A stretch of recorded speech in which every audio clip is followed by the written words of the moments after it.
All right, thank you. Hi, everyone. My name is John Mearsma, and I'm going to be your SIP guide today. I appreciate you taking the time to show up, spend your time with us. I've been a Sunset instructor for a long time, and I've been teaching collaboration for almost as long. And during that time, there's been a lot of protocols. And the reason SIP sticks out is, to tell you the truth, I had to do a 2-day class on SIP. It was one of those, hey, we got a customer that wants to, and I was like, 2 days on SIP? What a strange request. That's what I thought, because I just knew the Cisco SIP from things that I had learned.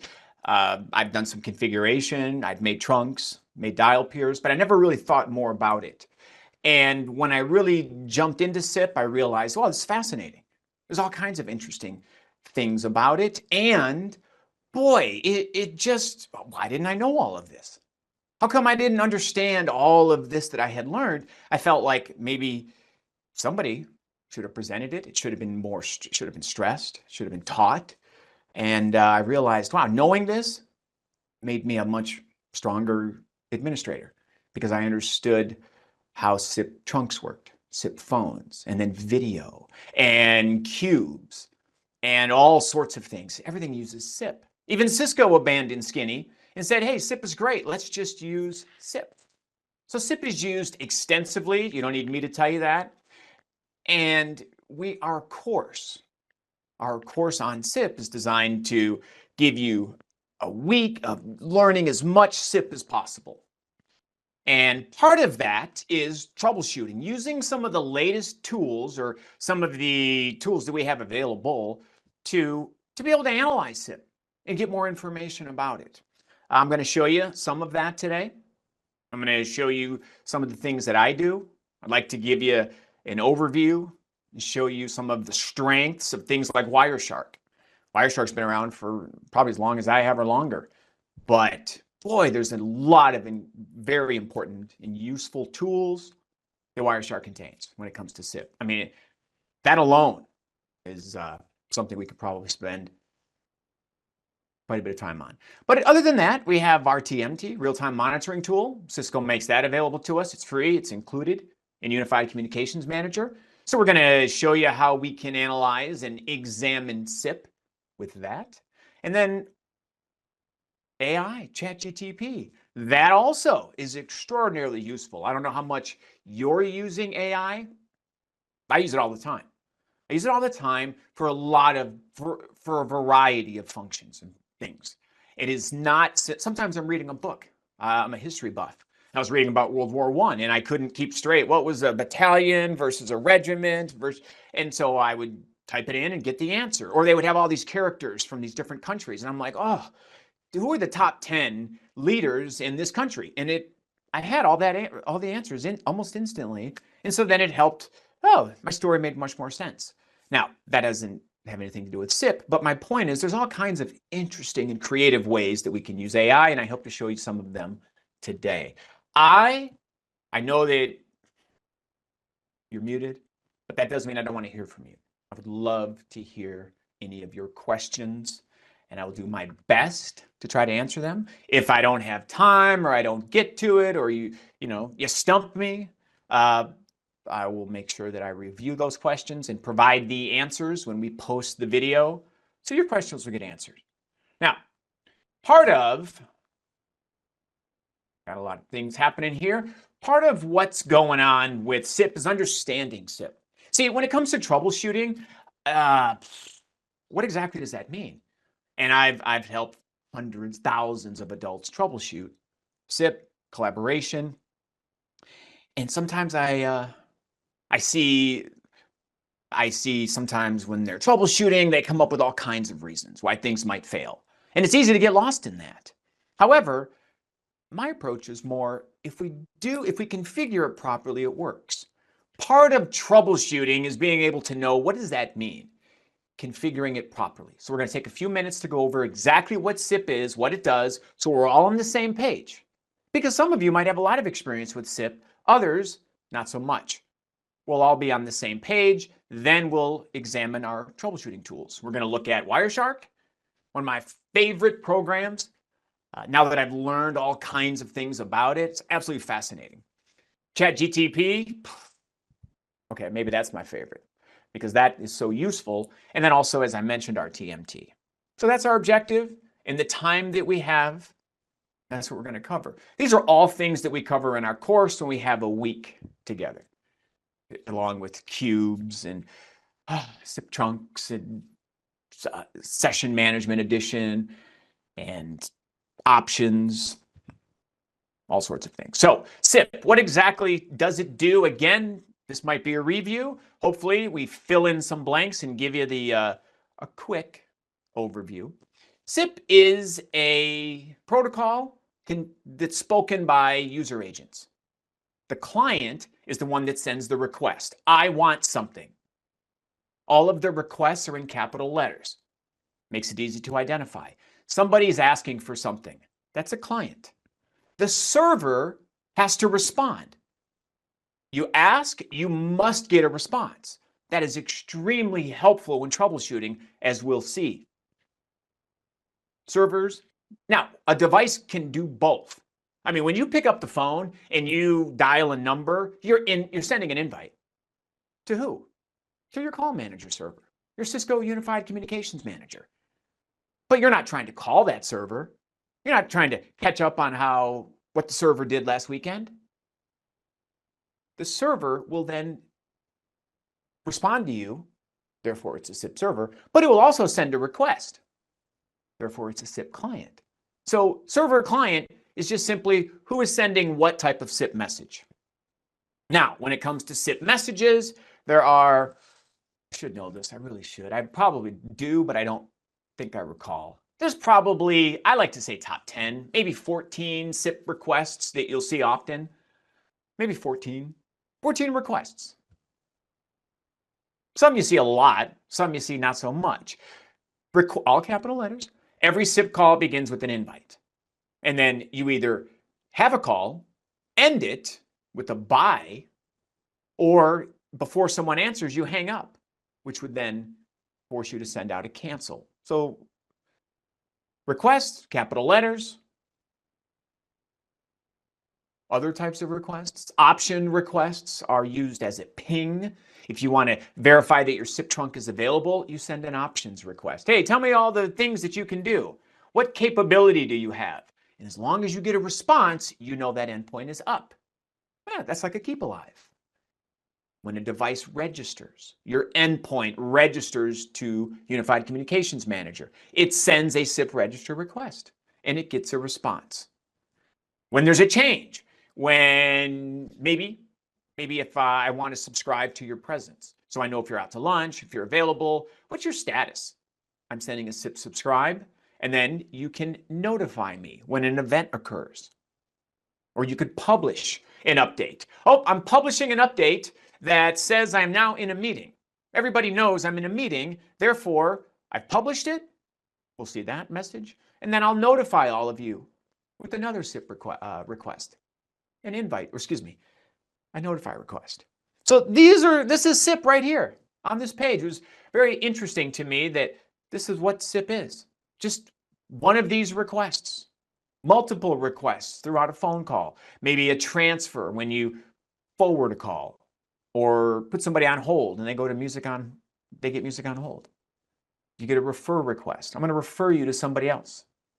So all of these requests. Now, if you don't know or you want to know more about any of these, that is a perfect use for AI. Let's say there's a request that you wanted to know more about. So you might say something like, tell me what, you can come up with your own request. How about, maybe you want to know about an ACK. I didn't talk too much about an ACK. So you can jump into AI and say, what is a SIP ACK? What's its role? What does it do? And then you'll know the answer to that. That's what's so interesting. You could certainly Google this, but it's pretty simple to ask a question and then get a response that you could turn around and explain that to anyone. You can tell it, of course, you can tell it, nah, I need a little less information. Give me 3 bullet points. Give me 30 bullet points. Tell me a story about this. Help me to understand it better. Give me a learning analogy. You can tweak your prompts. You can ask for, I'm not here to sell you on ChatGPT and all. I'm just telling you that you can find out what you need to know if you're willing to ask questions. So it goes through the process. Let's say you wanted to know more about any of this. You could simply ask, you could just ask it. Give me some more information about a call teardown, and it'll do that. So now if you read this, you understand that the ACK request is part of the three-way handshake, that it is used during call teardown, or excuse me, it's during the call process, the three-way handshake. You send a request, you get a response, you send an ACK. Oh, that's what it is. It's a response. It's a request to a response. Huh. Now I know what it does. Same thing with any of the others. That was one of the first uses I had with SIP and AI, was trying to find out what some of these more obscure requests did, because I didn't use them very much. And I was like, I can't remember exactly what that one does. Now, responses. If SIP is about requests, you're asking for something, you have to get a response. And this, when it comes to troubleshooting, is the big deal to me, because the type of response will tell you exactly what is happening. A 100 response is, I got your SIP request, I'm working on it, give me some time. Okay? You don't acknowledge those. Every other response is final. A 200 response is final. I send a request, you send me a 200, that means good. Your request has been granted, you're all set. You make a phone call, it succeeds, they answer, you get a 200 success. That may look familiar to you. If you've ever examined HTTP messages when you browse the web, it's exactly the same thing. They're using the exact same thing. I believe HTTP came first, but the idea that you send a request when you browse the web, you send a GET request. Typically, web browsing is CRUD, create, read, update, delete. You send requests when you browse the web, and they give you a response. Oh, you want a website? Here's a 200 response, and here is your HTML data that you can look at. You make a SIP call, you send a request, and you get a 200 success, and your call takes place. Those are good. 300s are final, but they're maybe from a proxy. You dial a number, and the SIP device says, well, I'm not the one you want to talk to, but I know who is. Here's where you should send your call. Maybe you're trying to call the PSTN, the public switched telephone, the outside world. You're trying to make a call to a customer. You go to send it to your proxy. Your proxy will then have a series of parameters, policy. Oh, what time is it? How much utilization are we experiencing? Here's where you should send your call. Oh, hey, thanks, proxy. Thanks for being so smart. Because a proxy can implement policy. It tells us where to go based on whatever the administrator programs. 400 responses are errors. Now, when it comes to troubleshooting, pay attention to that, because if you make a call and we find out that it's not working, and we examine the SIP messages, which is what we always want to do, we see a 400 error, we know that's a client error. Who's the client? Whoever sent the request. What did you do? We know where to look, because the client has a problem. Same thing when you type in the wrong address. You go to a website, you get a 404 error. Dial the wrong number, you get a 404 error. It's the same response. Client. Server error. Now, you make a call, it doesn't succeed. You analyze the SIP messages, and you see that it's a 500 error. Now we're looking at the server. Client's was good. Client's good. There's a problem at the other end. So you know where to direct your attention when troubleshooting. You don't waste time trying to, well, okay, let's see. Is the phone, the phone's fine. The client is fine. It's the server that has an issue. A lot of times you can actually read and it will tell you more information, like no dial peer. Hey, I think the problem is the server doesn't have a dial peer. Oh, okay. How'd you know that? Doesn't everybody? Because if you examine the SIP messages, a lot of times it'll tell you information like that. Very helpful. A 600 is a global failure, which means it can't be done by anybody. It's an LE, a global event. Now, Typically, that just means that you're out to lunch, your presence is set to do not disturb. So therefore, no SIP server can fulfill the request because it's not possible. The caller is not taking calls. So all of these are final. When you send an invite, make a call, you have to get a 2, 3, 4, 5, or 6.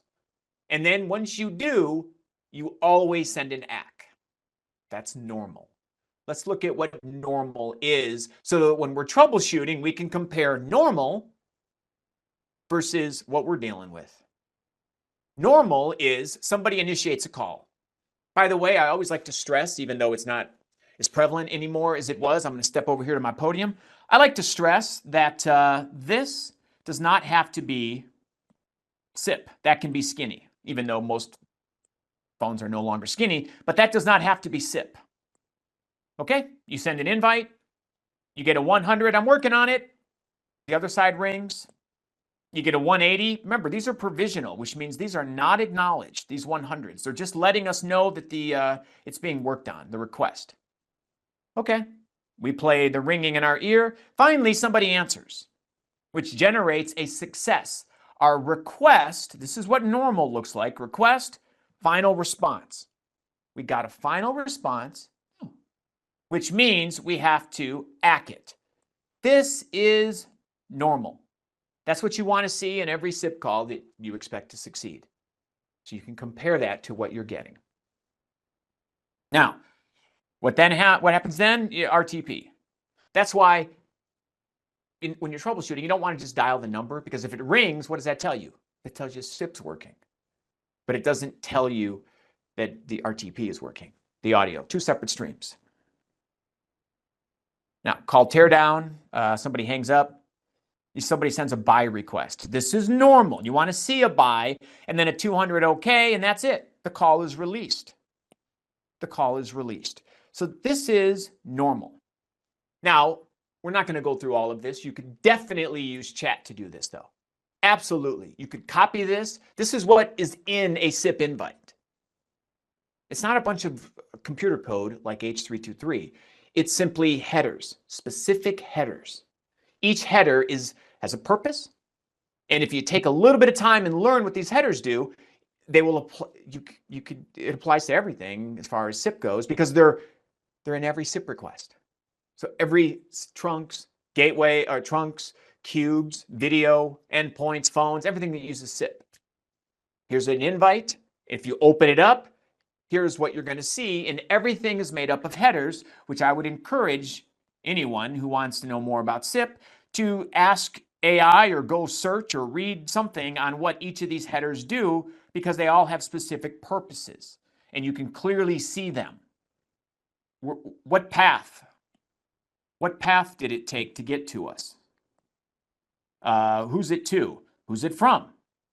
This is useful, the call ID, because if we can find that, every SIP message in this call will have that same call ID. Very helpful. If we were to keep going, there's more, all of this, both of these together. I didn't want to put them on one page because it would be too tiny to even see. Both of these together are all of the headers in one invite. And it basically just says, who is it to? Who's it from? What exactly am I asking for? What can I do? What features? Some of the features I support. I'll send you a SIP notify. If you press a button for more than half a second, I'm telling you that I can send you a SIP notify. Okay. If you have a SIP request of your own, go ahead and send it to the contact header. I also support presence and key press markup language for sharing digits. Every request gets a response. This is what a response looks like. Here we have a 100 response. If you were to catch it and open it up, which is something we do all the time with troubleshooting, and we want to examine them, but if you were to open up a 100 response, you would see all of these headers are copied. They're all copied. All of these are copied from the invite. So the via header, the from, the to, the call, all of those are just taken from the SIP request and said, oh, that request you sent, here, all those headers, Here you go. I'm referring to that. And then basically the type of response. It's just a 100. Okay. Now, the other thing about troubleshooting is being able to take a look at and understand which DTMF you're negotiating. See, when a call is placed, somebody has to define the parameters. What codec are we using? Where's it going to go? The media parameters. And how are we going to pass digits during the call? Because SIP can do that before the call is placed when you dial a number. But during the call, you're sending RTP, 50 packets a second of RTP. So if you press a button, how do we get that? Do we put it in the RTP stream? Sometimes. Or do we send a separate SIP message? Well, because RTP codecs do not do a good job of taking digits. When you press a digit, it can't really relay that to the other side. Like in sound, it worked fine when we had electrical phones and you pressed a button. If you press the number 4, you would generate 770 and 1209 hertz at the same time, both of them, dual tone, multiple frequencies. Both of these at the same time meant, oh, you're pressing a 4. Well, codecs can't do that. A codec can't take 2 different sounds at 2 different frequencies and understand, some codecs can, and turn it into some type of code that can then be extrapolated and turned back into these frequencies. So we have to relay them, or if you don't relay them, they can't be passed, and you can't log into your voicemail. So again, that can be an issue. We can use these tools, Wireshark, to examine exactly what's going on in DTMF. And the scary thing is if you're not using encryption, Wireshark is wide open. Wireshark will let you listen to phone calls, see what numbers they pressed. Everything that happens on a network, Wireshark lays it out for you to examine. You can just see it. If you're not using encryption, every phone call you make can easily be listened to and all of your digits pressed because this is what's occurring. Now, we're not there yet. Let's now that we understand big picture SIP, let's take a look at some of the tools that we have to examine some of these things. I'm going to look at the chat and see if we have any questions. Told you I would accept them if you do. Okay, that's fine. Okay, so what I want to do, what I want to invite you to is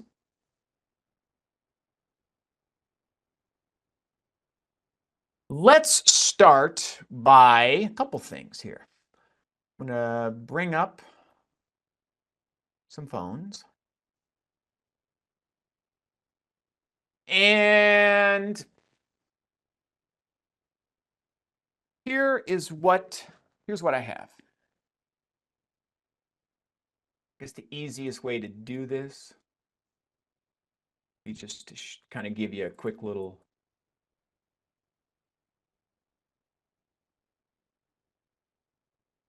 overview. So just to give you a quick little, so we're all on the same page. I like to make sure all of us are on the same page with what's happening. Here is essentially what's happening. We've got a router, a cube, a Cisco unified border element, or session border controller. Same thing. These are the same thing. I've got a unified communications manager, Cisco unified communications manager,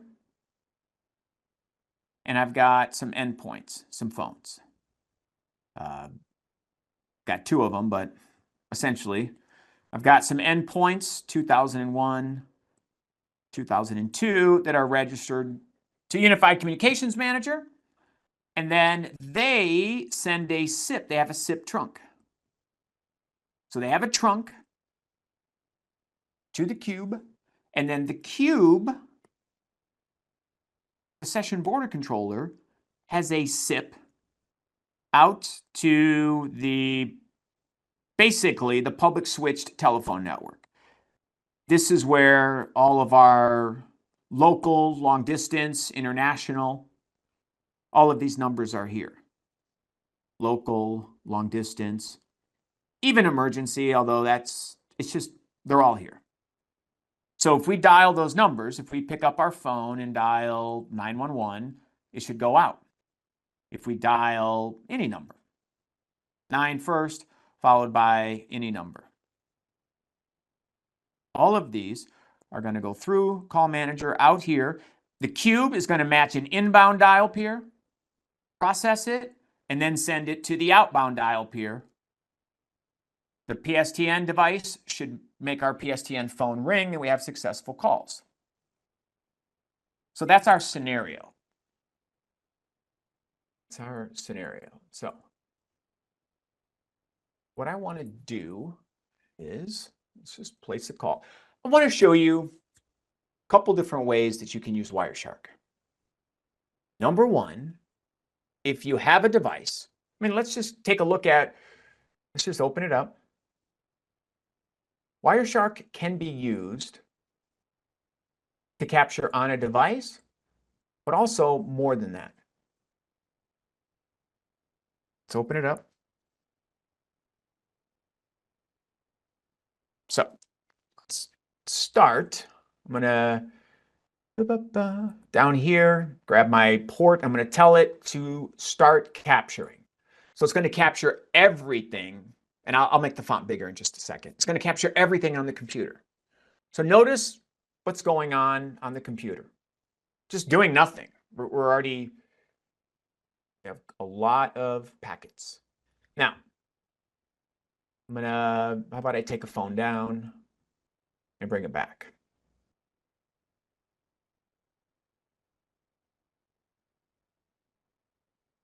Again, we've got a half an hour. So I just want to show you some of the tools.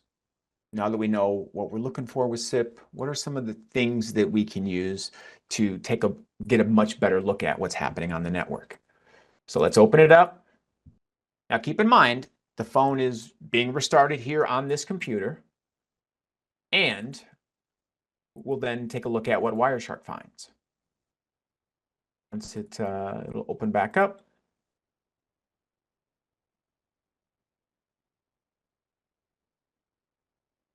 What would we expect? We would expect a bunch of...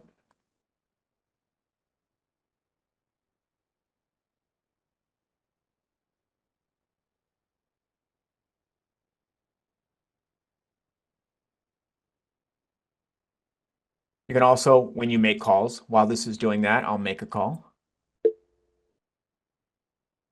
Sorry for let me turn that down.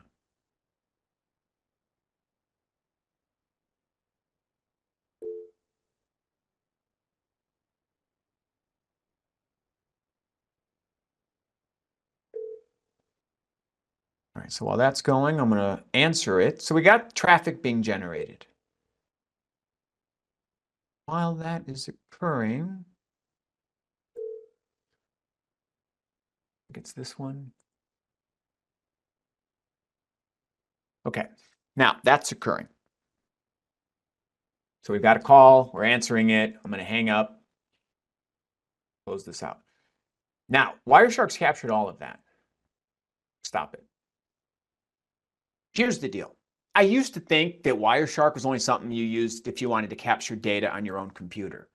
Oh, how wrong I was. Wireshark is used to let you read every packet. How you get these captures? There's 100 ways. Computer, I'll show you how you can go to a router and tell just any router to capture any traffic you want. Anything, for as long as you want. And when you're done, you tell the router, I want all of that capture. And then you can open it up in Wireshark. So it doesn't have to be on the computer. Every Cisco switch has the ability to span, which means you can tell it if anything comes in this, that, or all of the ports, send a copy to another computer that has Wireshark. So you can capture traffic anywhere. Any servers, you can remotely capture it. I can deploy Wireshark and capture it on other remote devices. You can get traffic anywhere. It's not just, well, if it's not on my computer, it can be anywhere. Now that we have it, I'm going to show you a couple things about it. So the first thing is, I was always annoyed by the smallness of it. It drove me crazy. Well, if we go into Edit, Preferences, you can go in and change anything you want, all of it. Change whatever you want. So I'm just going to make it larger. See if 16 fits. Okay, so now it's bigger. Okay, that's helpful. You can do make any kind of change. I also like to, under Preferences, I just want to make sure that the layout, that I turn off the packet bytes, because otherwise that's always the default where you get all the zeros and you're like, I don't want to see all the zeros. It doesn't mean anything to me, the hex. So you can always go into Preferences and make Wireshark look exactly the way you want. Okay, layout. If you want to look at a packet, that's kind of cool. You can do a packet diagram and actually see what your packet looks like. But I'm just going to turn that off. Keep it moving. So you could do that. It's all kinds of things you could do in Wireshark.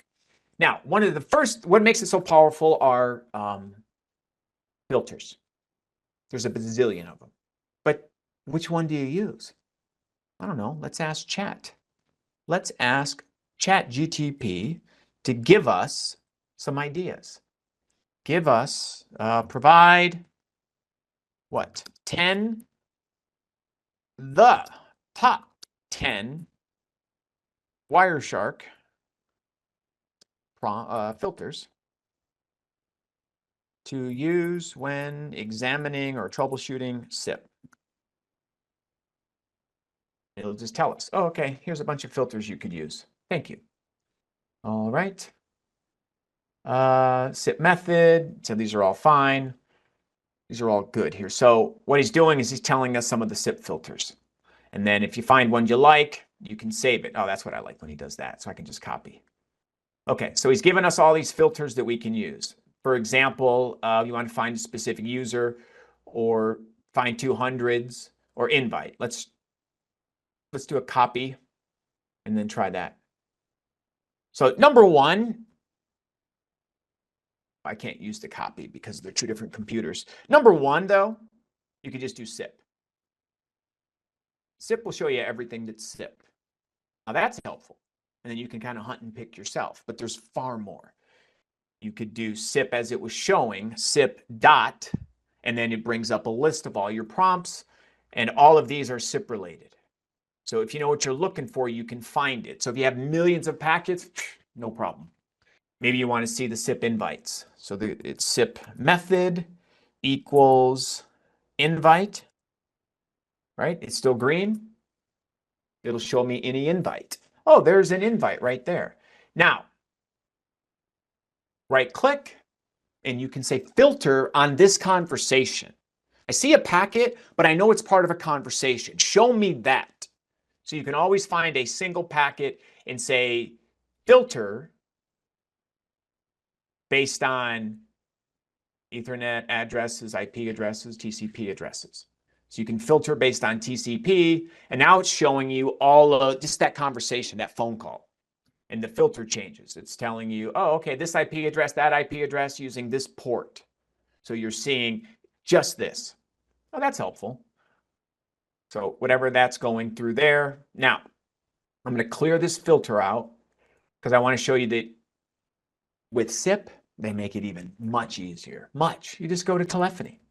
And you can either do SIP flows or VoIP calls. SIP flows will show you all of the different SIP conversations that it's seen. Some of them are registering. A lot of register, because both of these devices are using SIP and they chat a lot. And I should actually take time to figure out why they chat so much, but they do send register. The invites are the phone calls. Okay. Now I'm going to close this out. If you ever want to look at one and more, let's say you highlight one down here at the bottom, you got a couple things. You can do prepare filter, and it'll filter just this. It'll filter just that call. Close it. Now notice the call. I have an invite. Hey man, you want to have a call? 100, 180, 200, success. Then the ACK, which we said is normal, and then look at what's left. All of the RT, this is the phone call, 50 packets a second. This is the G711. Wireshark captures all of that because that's part of the call. Now, okay, that's interesting. But, so this is the call. Now, a couple things before we move on. You can see this. If we go back to telephony, I could have done that had I taken the time. SIP flows. Now it's showing me just this call. So I'm filtering, then I go back to flows and I see this, and then down at the bottom it says flow sequence.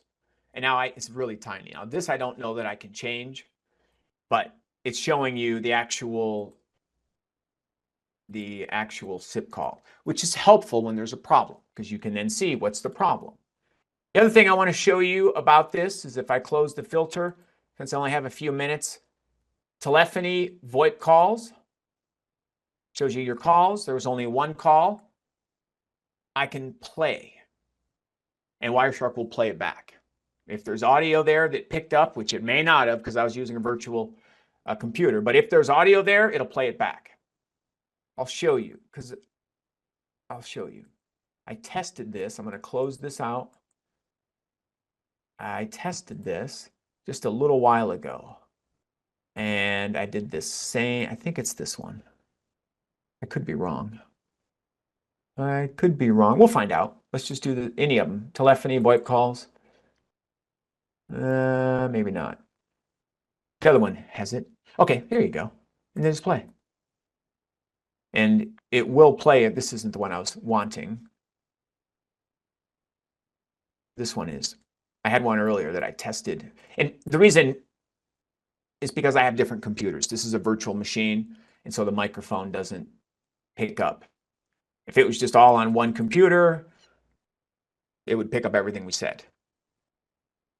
But I do believe I set up the microphone for this one. I did. So let's look for a SIP call. Prepare filter. Always want to filter with Wireshark. Find something and filter, and then it clears out everything but that. And then from there, boy, you can do so much. But as it relates to SIP, flow sequence, very helpful. Play streams. If you want to listen to it, it'll play.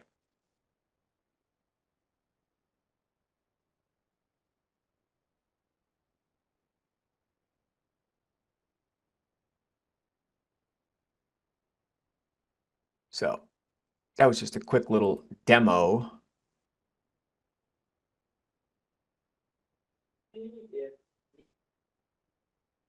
All right, you get the idea. So Wireshark will not only capture anything, but you can filter very effectively, change the view, filter it, see the diagrams, and then just play things back. You can also examine digits pressed. Let's do one where, let me close this out.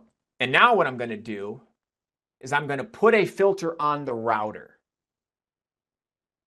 And then we're going to examine it. Because this could be anything, not just my local computer. I won't get those register messages. Because now what I'm going to do is this. We're going to put the filter now here.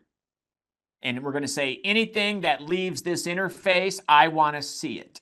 So now we won't get all these, since I'm not in the wire, we won't get all these registers. We're just going to get, as a call leaves, we'll see the call.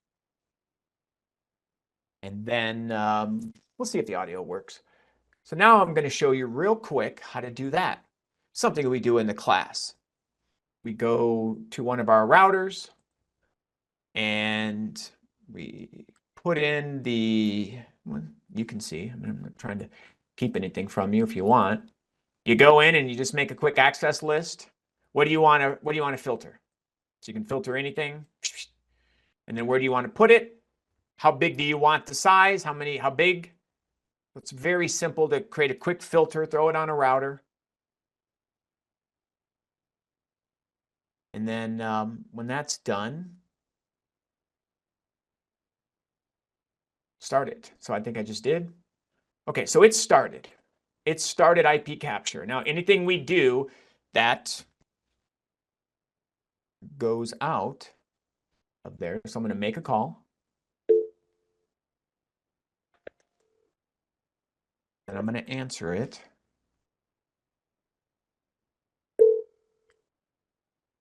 This is a test call. We're making a test call. We're going through the router. Our Wireshark is not on the computer. So nothing's happening on our computer, but rather it's on the router. End it. Okay, I'm going to do one more because I'm going to push some buttons. So let me do it again, push some buttons and see if Wireshark can show us. Let's dial another number.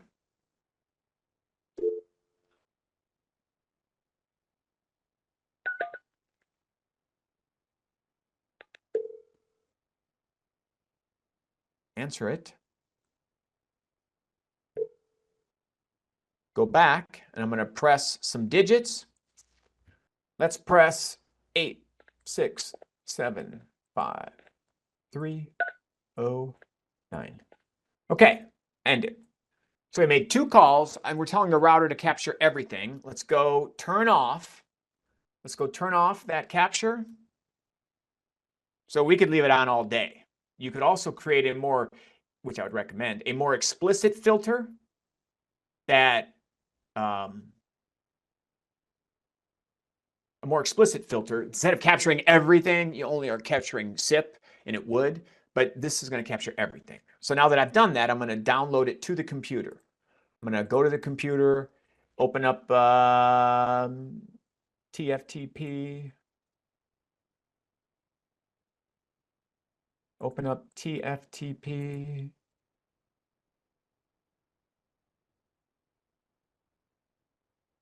I think.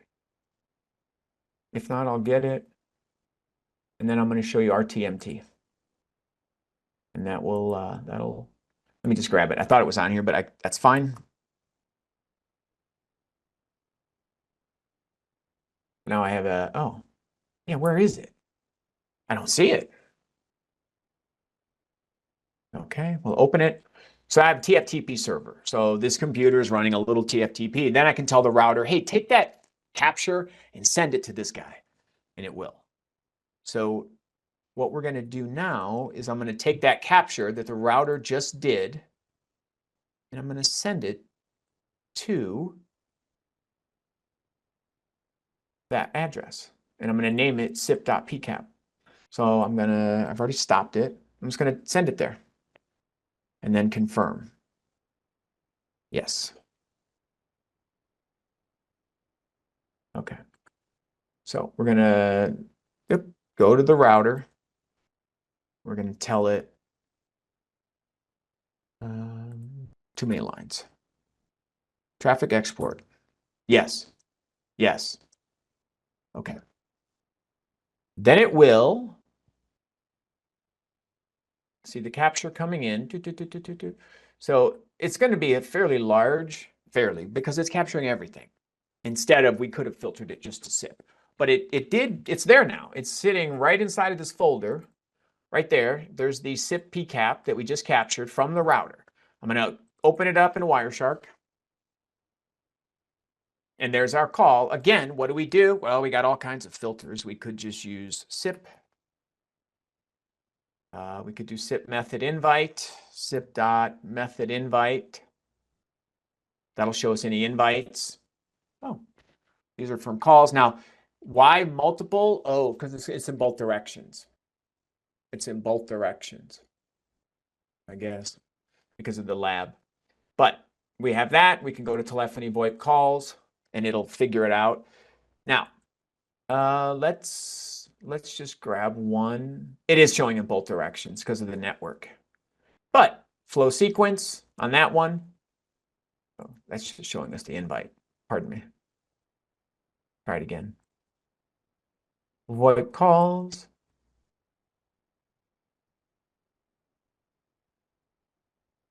Got 2 windows open. Okay. Now let's there's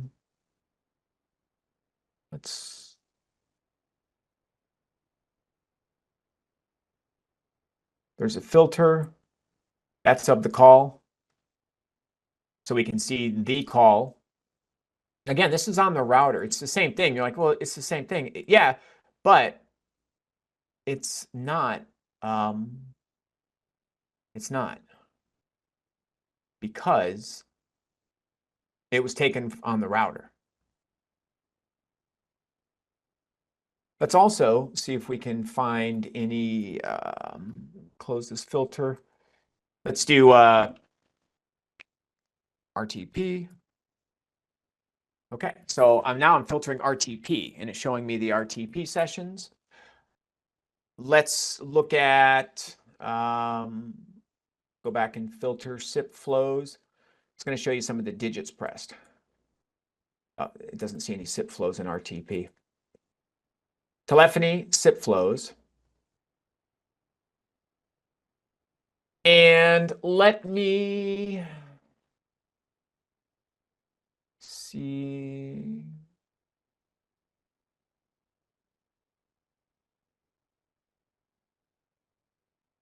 SIP request, we see the buy, we see the RTP, the ACT status. I'm going to grab a different one. Don't like that it's capturing both directions. It kind of messes me up a little bit, but not too bad. It is a lab environment after all. There, that's what I wanted to show you. See the telephony events? You can see it can capture. So you can actually see the type of telephony. That's the type of DTMF. Doot, doot, doot. So we don't have a lot of time, but just trust me, there's different ways you can set that up. And Wireshark can show you what digits are being sent and what method. Sometimes that's really important. Hey, we can't do digits. And you're like, oh, geez, well, what method are we using? I don't know. Wireshark can easily tell you. You can easily find it. You can go search for that. You can go search for RTP events. You can go in there and take a look at these certain events, and it'll show you. And then you can see the digits. It will show you that up in there. The others will too. So you can examine those. If we click on it, down here at the bottom, it shows you RFC 2833. It tells you the actual digits pressed, the duration, 0.8 of a second. Okay, so that's all very useful, very interesting. Now, again, I'm just trying to give you some brief overviews. If you want more filters, you can go to our good friend ChatGPT, and you can ask it all kinds of things. Like, for example, you can ask it prompts. If you want something, you can ask it to tell you. Here's an example. Maybe give me some prompts to use for troubleshooting. How should I troubleshoot this? And it will do that.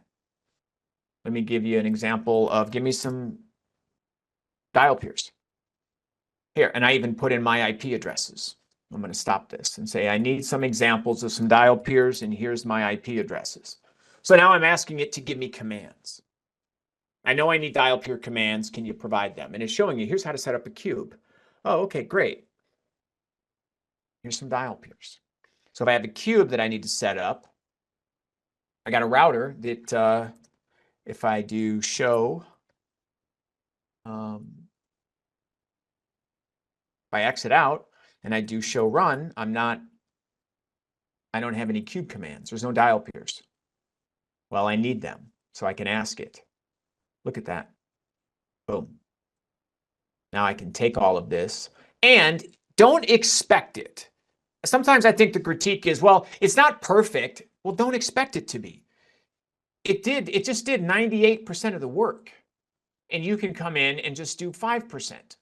So it comes in, you're like, register expires. Maybe I want that, maybe I don't. I'm going to bind everything to there. There's a description. If you see a long distance number, use SIP, send it to that IP address. Perfect. Except he's got it backwards. He's got the IP addresses backwards. This is the PSTN, 9 anything. So this needs to be more explicit. I didn't tell him what my numbers were, but my numbers are 513, 555. So I could adjust the tweak. But other than that, these look perfect. Look at this. This is great. And so I just asked it, and it gave me, and then I know it's missing one command.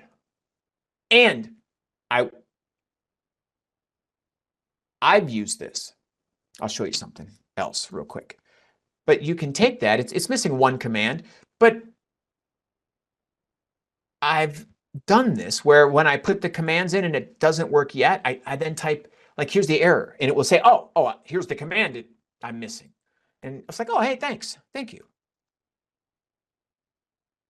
So you can pop that right in. Boom. Pretty useful. Now, again, it doesn't have to be perfect, but you just had 98%. Now, there are times when I was learning and starting to, I wish I had some magic genie that would just give me SIP commands like that. Now, oh, there wasn't a voice class codec. There is now. Okay. See, I got that message telling me there's no codec. Well, it's because it's in the commands.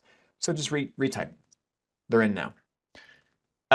It is missing one command though, but other than that, voice service VoIP SIP. Oh no. Allow connections SIP. This is what makes it a cube. Now it's done. And calls would work. So you got to use your imagination.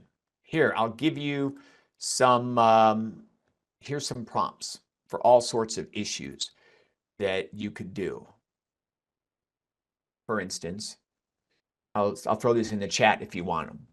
Normally, during a class, when I come up with something, I just paste it to you in the notes, and then you just put it, or I just paste it right in the, hey guys, here's some cool things, put it in your notes, and then you will, and then you have them. I will send these to you right now in the chat. I can figure out how to do it here. Chat, there it is. Where it is. Chat. Oh, there it is. It's kind of hidden. Oh, okay. If you want those, it doesn't look like it's going to let me send them all. So I'll send you what I can. Service unavailable is the last one. It's not going to let me. Oh, hold on. I'll just paste them back in. That's the last letter that I can. But if you want some of those, you can then try it for yourself, right? You can try it for yourself. My calls are failing. Give me some ideas. The call doesn't work. Tell me what to start looking for. One way. What is a 303 or 501 of any of these? The last thing I did want to show you is right here, and then I'll be done. The last thing. That is, if I open up Horizon, and that is RTMT. RTMT, we could spend a lot of time on it. With RTMT now, with this version, you have to do this. You have to, in order for RTMT to work, you have to log in to Call Manager. You have to go to Application, Plugins, find it, download it. There's only one. There used to be one for Linux and Windows. Now there's only one in version 15. You download it. Then when you open it, here's what happens. I'll close this out. You download it and you get a zipped copy of it. So I just downloaded it and it's here. It's zipped. This is what they give you. So you have to open this up, copy everything. Then you have to this is what I do. I make a new folder and I take everything in here and just drag it into the new folder to get RTMT. And then when you open the folder, in order to get it to run, you have to click on the run.bat. And if you don't remember that, click README and it'll tell you. It'll tell you how to create a shortcut, how to launch it on Linux and on Windows. So you go to run.bat. This pops up. It will then ask you for the IP address or DNS name.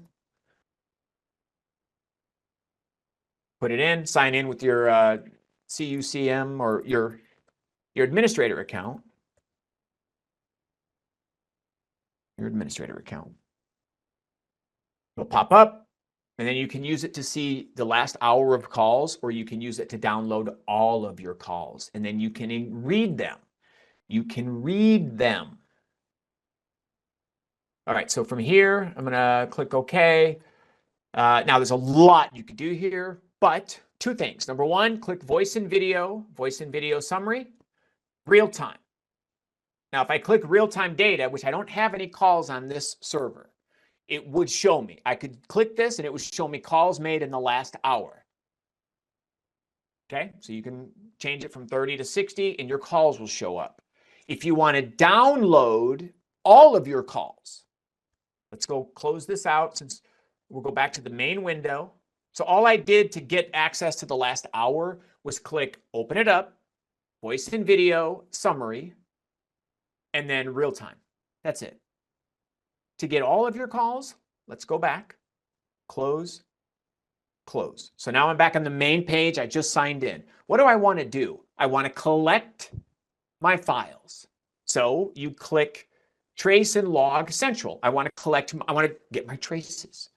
Okay, collect files. So I just remember I want to get my traces, collect files. Very simple. Click it.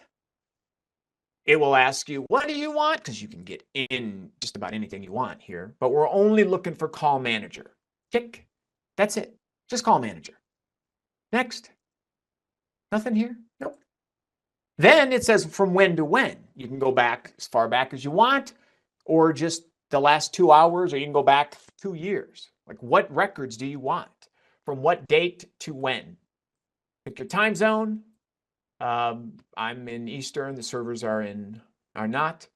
We're about out of time. I see that, but all you got to do is just grab your time. Then, from when to when, and then where do you want to put them? Browse. I always go to my desktop. Make a new folder. Give it a name. And then, boop, open, finish. And if there were, which there weren't on this server, on this one, but if there was, it would download all of the calls that I made. And then you could open them up and read through them. That's something we do in the lab, or excuse me, in the course. When you go to the course, you're going to be making calls all week in the SIP class. And then on Friday, Thursday afternoon, Friday morning, you collect all of them, and we spend a few hours-ish, sometime, a lab, going over what you find and what you can do with them with RTMT. So that's how you access RTMT in version 15. And the two quick things you can do are get all your call logs or just see your real time. So again, I don't know that an hour was, obviously enough time. I greatly appreciate you being here. I hope that you learned something. And before I wrap it up, though, I hope that I'm going to give you guys something that you will find valuable, and that is the discount code. If you want to learn more, you want to come spend a week where we configure cubes, trunks, endpoints.